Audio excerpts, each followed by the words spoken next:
ذوالقعدہ کی آج غالباً 17 تاریخ ہے، اور آج سے 20-22 دن بعد انشاءاللہ العزیز مسلمانوں کا ایک اہم فریضہ حدیث مبارکہ میں جس کے لیے الفاظ ہیں کہ حضرت جبریل امین علیہ السلام آقا انعامدار کی مجلس میں آئے اور انہوں نے آپ صلی اللہ علیہ وسلم سے چند سوال کیے۔ اس میں پوچھا تھا کہ اخبرنی عن الاسلام، حدیث جبرائیل معروف حدیث ہے بخاری شریف کی۔ تو آقا انعامدار نے فرمایا کہ الاسلام، اسلام یہ ہے کہ ان تشہد ان لا الہ الا اللہ وان محمد رسول اللہ وان تقیم الصلاۃ وتؤتی الزکاۃ وتصوم رمضان وتحج البیت من استطاع الیہ سبیلا۔ اسلام کے 5 رکن ہیں، نماز کے بارے میں، زکوٰۃ کے بارے میں، باقی چیزوں کے بارے میں بات ہوتی رہتی ہے۔ آج انشاءاللہ العزیز حج کے بارے میں بات کریں گے۔ مسلمان اپنی زندگی میں کوشش کرتا ہے کہ اچھا پہنے، اچھا کھائے، اسلام کے مطابق زندگی گزارے۔ اسلام نے جہاں انسان پہ اور بہت سارے احکامات لاگو کیے ہیں، لازم کیے ہیں، وہیں پہ ایک انتہائی اہم رکن اسلام کا حج بھی ہے۔ آپ نماز پڑھتے ہیں، نماز خالصتاً بدنی عبادت ہے، یعنی نماز پڑھنے میں پیسے نہیں لگتے، انسان کے بدن کی طاقت لگتی ہے، قوت لگتی ہے۔ صبح کا وقت ہوتا ہے، انسان نیند سے بیدار ہوتا ہے اور اٹھنے میں تکلیف جسم کو ہوتی ہے۔ اس کے بعد بندہ مسجد میں آتا ہے، وضو کرتا ہے، وضو کرنے میں بھی تکلیف جسم کو ہوتی ہے، بولے نا۔ اس کے بعد ہم مسجد میں آتے ہیں، نماز پڑھتے ہیں، سردی ہے، جسم کو سردی لگتی ہے تو تکلیف جسم کو ہوتی ہے۔ گرمی کا موسم ہے، مسجد میں آئے لائٹ نہیں ہے تو تکلیف جسم کو۔ اور اگر زکوٰۃ ادا کرنی ہو تو جیب کو ہاتھ لگانا پڑتا ہے، پیسے لگیں گے، جسم کو تکلیف ہوتی ہے، پیسے لگتے ہیں، یہ مالی تکلیف ہے۔ انسان سوچتا ہے کہ پیسے اللہ کے راستے میں دے رہا ہوں، کمانے والا میں ہوں، محنت میری ہے، پھر اللہ کے راستے میں کیوں دے رہا ہوں؟ بھائی اللہ کا حکم ہے، جس اللہ نے اتنا مال دیا ہے اس کے سارے مال دینے والا اللہ ہے۔ اگر تھوڑا سا اس نے مانگ لیا ہے، لے لیا ہے، خرچ کر دیا ہے تو دے دینا چاہیے۔ اسی طرح روزہ خالصتاً بدنی عبادت ہے، انسان روزہ رکھتا ہے، جسم کو تکلیف ہوتی ہے، لیکن حج ایک ایسی عبادت ہے جو بدنی عبادت بھی ہے، مالی عبادت بھی ہے۔ انسان حج کے لیے جاتا ہے، پیسے بھی لگانے پڑتے ہیں، ساتھ جسم کی سفر کی مشقت بھی ہے۔ اور آپ کے علم میں ہونا چاہیے یہ جو حج کے ایام میں اللہ مجھے اور آپ کو، ہم سب کو حج کے لیے لے جائے اور اپنی زندگی میں ایک مرتبہ اپنا گھر ضرور دکھائے۔ حج کے اندر بہت سارا سفر پیدل کرنا پڑتا ہے، انسان تھک جاتا ہے، طبیعت میں تھکاوٹ آتی ہے، تو اللہ رب العزت نے جتنی بڑی کسی کام کے، دینی کام میں مشقت ہوگی تو اس کام پہ اجر بھی اتنا بڑا ہوگا۔ اگلا سوال یہ ہے، ہم جو سارے مسلمان پوری دنیا سے اکٹھے ہو کے ہر ایک کی خواہش ہے کہ میں حج کروں، اور سعودی عرب والے ہر ملک کو ایک کوٹا دیتے ہیں، بھی آپ کے ملک سے 70,000 سے زیادہ بندے حج کے لیے نہیں آ سکتے، فلاں ملک کے اتنے بندے آ سکتے ہیں، فلاں کے اتنے آ سکتے ہیں۔ عمرے پہ تو ہر کوئی جا سکتا ہے نا جی، حج پہ ایسے نہیں ہے، پہلے درخواست جمع کروانی پڑتی ہے، ان درخواستوں کے بعد قرآن اندازی ہوتی ہے، اس میں سے جن بندوں کے، جن خوش نصیبوں کے نام آتے ہیں وہ حج کے لیے جاتے ہیں۔ سوال یہ ہے کہ حج کون سا ایسا عمل ہے جس کے لیے ہمیں اتنی کرنی پڑتی ہے، پیسہ بھی لگانا پڑتا ہے، اپنے جسم کی مشقت بھی برداشت کرنی پڑتی ہے۔ آخر وہ ہے کیا جس کے ہم چکر کاٹتے ہیں، 7 چکر، ان کی اہمیت کیا ہے، وہ کیا چیز ہے؟ کوئی عام آدمی ہو، آج کے اس دور میں 10 لاکھ روپے لگا کے حج کے لیے جائے، اتنا مہنگائی کا دور ہے، اور جب وہاں جا کے دیکھے کہ یار ایک کمرہ ہے، اس کے باہر 7 چکر لگائے ہیں، صفا مروہ کے چکر لگائے ہیں، مقام عرفہ میں گئے ہیں، عرفات میں گئے ہیں، باقی جگہوں پہ گئے ہیں، ہو کے آ گئے، کیا اسی عبادت میں نے 10 لاکھ روپے لگا دیے؟ تو انسان کے دل میں جب قدر ہوتی ہے تو انسان سوچتا ہے 20 لاکھ بھی لگ جائے لیکن اللہ رب العزت یہ نعمت عطا فرما۔ وہ جو کمرہ بنا ہوا ہے، وہ کمرہ بنانے والے کوئی انسان نہیں تھے جنہوں نے کعبۃ اللہ کی تعمیر کی ہو، یا کسی نبی نے اپنی مرضی سے نہیں تعمیر کیا کہ اس کو تعمیر کر دیا ہو، لوگ آتے ہوں طواف کرتے ہو، بلکہ فرمایا جہاں پر آج کعبۃ اللہ بنا ہوا ہے، اسی کعبہ کے اوپر 7ویں آسمان پہ یہ بیت اللہ ہے، وہ بیت المعمور ہے، اصل کعبۃ اللہ اس کعبہ کے اوپر 7ویں آسمان پہ اللہ رب العزت نے بنایا ہے، اور اس وقت بنایا تھا جب اللہ رب العزت نے ان آسمانوں اور زمینوں کو وجود بخشا تھا، اور اس بیت المعمور کے اوپر فرشتے طواف کرتے ہیں اور ہر وقت طواف کرتے ہیں، لیکن یاد رکھو ان فرشتوں کی خواہش ہوتی ہے کہ اے اللہ ہمیں بیت اللہ کے طواف کے لیے بھی موقع عطا فرما۔ حدیث شریف میں آتا ہے اللہ رب العزت فرشتوں کو ایک مرتبہ ان کی موقع دیتے ہیں کہ وہ بیت اللہ کا طواف کریں، اور ایک دن میں 70,000 فرشتے بیت اللہ کا طواف کرتے ہیں۔ جو فرشتہ ایک مرتبہ طواف کر لے دوبارہ قیامت تک اس کی باری نہیں آئے گی۔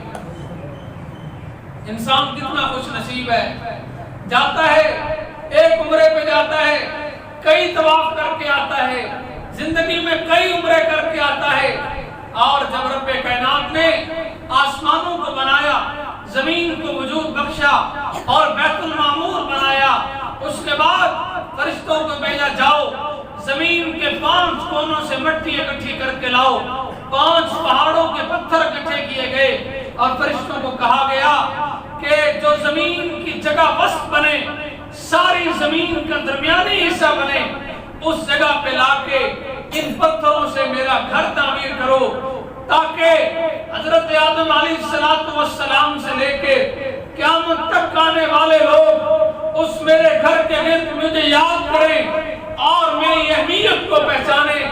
چنانچہ فرشتوں نے اللہ رب العزت کا وہ گھر تعمیر کیا، تعمیر کرنے کے بعد اس گھر کو آباد کرنے کے لیے رب کائنات نے انسان کو پیدا کرنے کے لیے حضرت آدم کی ذات کا انتخاب کیا۔ جلالین کے اندر آتے ہیں نا، اللہ رب العزت جب انسان کو بنانے لگے، فرشتے کہنے لگے اللہ اس انسان کو بنانے کی ضرورت کیا ہے؟ یہ تو دنیا میں خون خرابہ کرے گا، خون ریزی کرے گا، یہ تو تیری نافرمانی کرے گا، اپنی بہن کا حق کھائے گا، یہ تو تیری نماز چھوڑ دے گا، جس کو تو پالتا ہے، رزق دیتا ہے، ایک دن یہ تیری دشمنی میں کھڑا ہو جائے گا۔ رب کائنات کہنے لگے میں نے آسمان بنائے، میں نے زمین کو وجود بخشا، میں نے سمندر کو بنایا، میں نے دریا کی لہروں کو بنایا، میں نے ہواؤں کو بنایا، میں نے انسان کے لیے نباتات کو پیدا کیا، فصلوں کو اگایا، اس لیے تاکہ دنیا کے اندر میں عدل قائم کر سکوں۔ لوگ آئیں، بعض لوگ وہ ہوں گے جو میری عبادت کریں گے، مجھے اللہ وحدہ لا شریک مانیں گے، بعض وہ ہوں گے جو مجھے چھوڑ کے غیروں کے دروازے پہ جائیں گے۔ میں ان دونوں میں فرق کروں گا، بتاؤں گا حق پہ کون ہے، باطل پہ کون ہے، سیدھے راستے پہ کون ہے، الٹے راستے پہ کون ہے۔ فرشتوں کو رب العزت کہنے لگے اے فرشتوں تم نے انسان کی ذات پہ اعتراض کیا کہ اے اللہ انسان کو کیوں بناتے ہو؟ اے فرشتوں تمہیں پتہ نہیں ہے، تم میری عبادت کرتے ہو،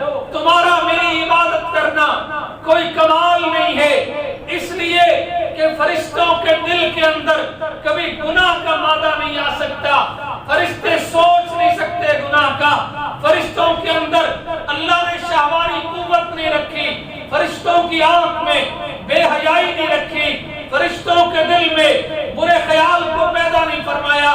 فرمایا اے فرشتوں میں انسان کو بناؤں گا, انسان کے دل کے اندر برائی بھی ہوگی, اچھائی بھی ہوگی, اچھا بھی سوچے گا, برا بھی سوچے گا, سیدھا راستہ بھی انسان کے سامنے ہوگا, برا راستہ بھی انسان کے سامنے ہوگا. انسان ہر چیز کے ہوتے ہوئے, گناہ کی طاقت اور قوت کے ہوتے ہوئے بھی میرے راستے کا انتخاب کرے گا. اور پھر میں تمہیں کہوں گا جس انسان کے لیے تم نے اعتراض کیا تھا, آج وہ انسان دنیا کی ساری خواہشات کو چھوڑ کے, دنیا کے سارے معاملات کو چھوڑ کے مجھ اللہ کو منانے کے لیے رات کی تنہائی میں اکیلے میرے سامنے آ کے اپنے دکھوں کا مداوا کر رہا ہے, رو رہا ہے. اے اللہ, اس کائنات میں, اس دھرتی میں تیرے علاوہ میرا کوئی نہیں ہے. پھر اللہ رب العزت ساتویں آسمان پہ بیٹھ کے فرشتوں کے سامنے فخر کرتے ہیں. حدیث میں آتا ہے اگر کوئی انسان اللہ کا نام دنیا کی مجلس میں لیتا ہے تو رب کائنات آسمانوں میں فرشتوں کی مجلس میں اس انسان کا نام لے کے اس کو یاد کرتے ہیں. فرمایا کہ اللہ نے حکم دیا کہ اے فرشتوں جاؤ اور زمین پہ میرا گھر تعمیر کرو. سب سے پہلے کعبۃ اللہ کو بنانے والے فرشتے تھے, فرشتوں نے بنا دیا. اس کے بعد رب کائنات نے آدم کو پیدا فرمایا. پیدا فرمانے کے بعد زمین پہ اتارا, حکم دیا کہ آدم جاؤ اس گھر کے سامنے 7 چکر لگاؤ, میرا طواف کرو. حضرت آدم 40 سال تک زمین پہ آنے کے بعد اپنے گناہوں کی معافی مانگتے رہے, اپنی غلطی کا اعتراف کرتے رہے, کہتے رہے اے اللہ مجھ سے خطا ہو گئی ہے. رب کائنات نے فرمایا اے آدم اس کعبۃ اللہ کے سامنے 7 چکر لگا لو, طواف کر لو, دل کا بوجھ ہلکا ہو جائے گا, آپ کی غلطی کی معافی ہو جائے گی. حضرت آدم اتر کے دیکھتے ہیں وہ کعبہ جس کی دیواریں پوسیدہ ہو چکی تھی, جس کی عمارت پرانی ہو چکی تھی, دیکھ کر سوچنے لگے کیا اس دنیا میں آنے والا میں پہلا انسان ہوں اور میں دیکھ رہا ہوں یہ عمارت پرانی ہو چکی ہے. پتہ نہیں رب کائنات نے اس عمارت کو میری پیدائش سے کتنے 100 سال پہلے تعمیر کیا ہوگا. اس کعبہ کی دوسری تعمیر حضرت آدم نے کی. اس کائنات میں اکیلے تھے, کعبۃ اللہ کی دوبارہ تعمیر کی.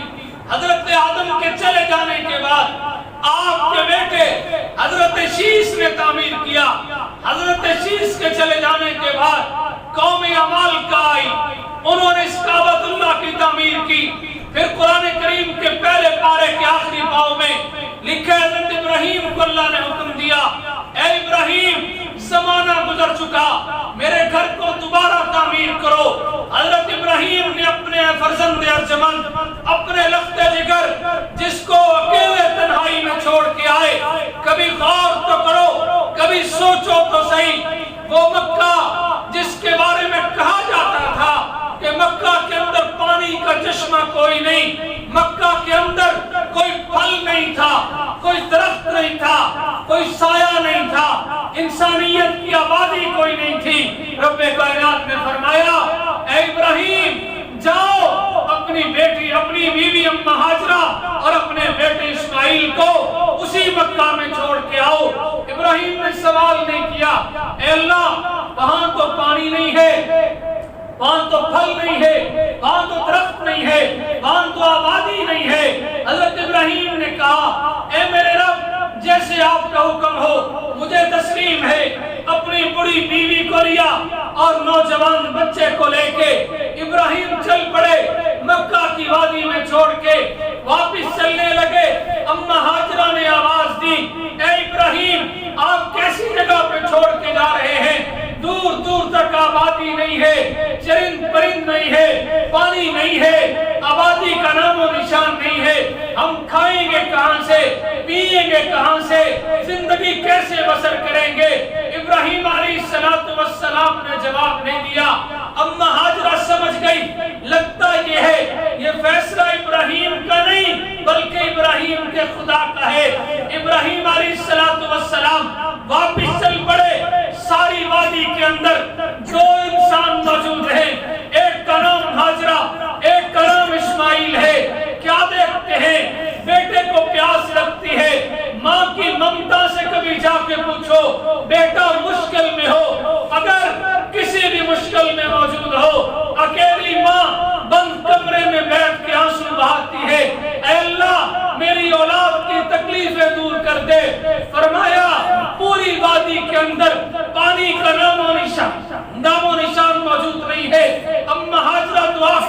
لگی، اے اللہ میرے بیٹے کو پیاس لگی ہے، میرے بیٹے کے لیے پانی کا انتظام کر دے۔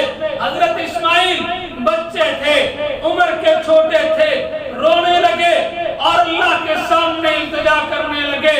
روایات میں لکھا ہے اپنی ایڑیاں رگڑنے لگے۔ آج جب بچہ پریشان ہوتا ہے اپنی ایڑیاں رگڑتا ہے۔ اماں ہاجرہ بڑی پریشان ہے، کیا کریں؟ حضرت ابراہیم بھی چلے گئے، دور دور تک کوئی انسان نظر نہیں آتا جس سے پانی مانگے۔ اماں ہاجرہ اس وقت صفا پہ کھڑی تھی، ایک پہاڑی کا نام ہے، وہاں سے دوڑتی ہے، مروا پہ آ جاتی ہیں، مروا سے دوڑتی ہیں، صفا پہ آ جاتی ہے۔ چند میل کے فاصلے پہ، چند تھوڑے سے میٹر کے فاصلے پہ دونوں پہاڑیاں ہیں، ایک سے اترتی ہیں، دوسری پہ آ جاتی ہیں، دوسری سے اترتی ہیں، پہلی پہ آ جاتی ہے۔ شاید کوئی انسان نظر آ جائے، اتنی میں کیا دیکھتی ہے؟ بیٹے کے پاؤں کی ایڑیوں سے ایک چشمہ ابلنے لگتا ہے اور اماں ہاجرہ کی زبان سے بے کسی سوچے سمجھے الفاظ نکلتے ہیں، زمزم اے پانی رک جا۔ حضرت اسماعیل کی ایڑیوں سے نکلنے والا پانی وہیں رک جاتا ہے اور حضرت اسماعیل سیر ہو کے پیٹ بھر کے اس پانی سے اپنی پیاس کو بجھاتے ہیں۔ وہ دن تھا کہ قیامت کے دن کے لیے رب کائنات نے حضرت حاجرہ کی سچی طلب پہ ایسا چشمہ جاری کیا، فرمایا جس نے زمزم پی لیا روحانی بیماریاں بھی دور ہو جائیں گی، جسمانی بیماریاں بھی دور ہو جائیں گی۔ ایسا پانی ساری زندگی خراب نہیں ہو سکتا، ساری زندگی رنگ نہیں بدل سکتا، ذائقہ نہیں بدل سکتا۔ اور اسماعیل علیہ السلام کی تڑپ پہ نکلا ہوا پانی سے آج ساری امت محمدیہ سیراب ہو رہی ہے۔ اور اللہ رب العزت نے فرمایا کہ اماں ہاجرہ نے 7 چکر لگائے، فرمایا کوئی حاجی اس وقت تک اس کا حج مکمل نہیں ہوگا جب تک اس نے وہ اماں ہاجرہ کی سنت پہ عمل کرتے ہوئے صفا مروہ کے 7 چکر نہ لگائے۔ حضرت ابراہیم علیہ السلام کا حکم ہوا، جب واپس آئے تو دیکھتے ہیں کعبۃ اللہ کی تعمیر پرانی ہو چکی ہے، مکان گر چکا ہے جو حضرت آدم نے تعمیر کیا تھا، پھر حضرت شیش نے تعمیر کیا تھا۔ چونکہ مکہ میں بارشیں بہت آتی تھی، پہاڑی علاقہ تھا، بارشیں آتی تو وہ مکان بہہ جاتا، اینٹیں ٹوٹ جاتی۔ حضرت ابراہیم نے اپنے بیٹے اسماعیل کو بلایا، کہا اللہ کا حکم ہے کعبہ کو دوبارہ تعمیر کرنا ہے۔ اپنے بیٹے کو لگا کے باپ اور بیٹے نے وہی کعبۃ اللہ کو پھر تعمیر کیا اور کہا کہ جاؤ دنیا میں اعلان کرو کہ دنیا کے لوگوں آؤ اپنے اللہ کو منانے کے لیے، اپنے اللہ کو یاد کرنے کے لیے، اپنے رب کی عبادت کے لیے اس گھر کے سامنے آ کے طواف کرو اور اللہ سے اپنی حاجات کو پورا کرواؤ۔ یہ کعبۃ اللہ کی 4تھی تعمیر تھی جس کو بنانے والے حضرت ابراہیم تھے، اور جس پتھر پہ کھڑے ہو کے حضرت ابراہیم نے کعبہ کو تعمیر کیا تھا، آج بھی وہ پتھر رکن یمانی کے ساتھ کعبۃ اللہ کے ساتھ محفوظ ہے۔ اور حکم دیا گیا کہ وہاں تو نفل پڑھو، کیونکہ اس پتھر کی عظمت اتنی بڑھ گئی جس پتھر پہ ابراہیم نے کھڑے ہو کے کعبہ کو تعمیر کیا۔ آج اگر اس پتھر کے پاس بیٹھ کے کوئی دعا مانگے تو اللہ رب العزت اس کی دعا کو قبول فرماتے ہیں۔ حضرت ابراہیم چلے گئے، پھر ایک اور قوم آئی، اللہ رب العزت نے ان کو حکم دیا کہ آؤ، بنو مرحمہ کہا جاتا ہے، کعبۃ اللہ کو تعمیر کیا، پھر انہوں نے کعبہ کو بنایا۔ اس کے بعد آقا انعامدار حضور صلی اللہ علیہ وسلم کے جد امجد جہاں سے آپ کی نسل چلی، قصی بن کلاب، حضرت قصی بن کلاب نے اس کے بعد کعبہ کو تعمیر کیا۔ ان کے بعد آپ علیہ السلام کی زندگی میں قریش مکہ نے کعبہ کو تعمیر کیا اور اعلان کیا کہ ہم شراب بنانے والے ہیں، ہم اپنی کمائی میں حلال بھی کماتے ہیں، حرام بھی کماتے ہیں، اور اعلان کیا کہ ہم نے کعبہ کو حلال مال سے بنانا ہے، چندہ اکٹھا کیا جائے۔ آج لوگ مولوی کے پیسے مانگنے پہ اعتراض کرتے ہیں، یاد رکھو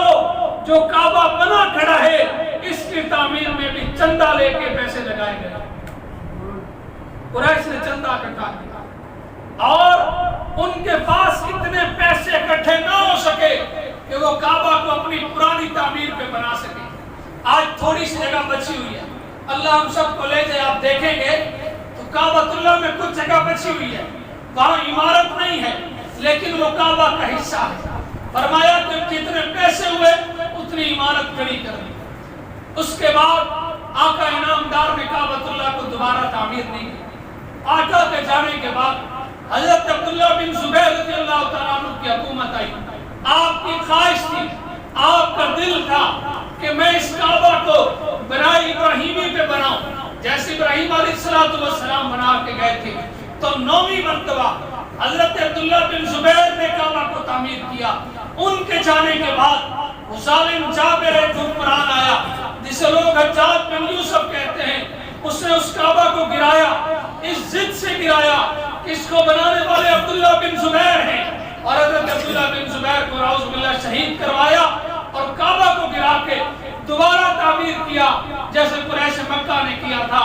یہ 10 مرتبہ اس کائنات میں، جب سے یہ کائنات وجود میں آئی ہے، 10 مرتبہ کعبۃ اللہ تعمیر کیا گیا ہے، اور اس کے بعد سے لے کے آج تک دوبارہ کعبہ کو کسی نے تعمیر نہیں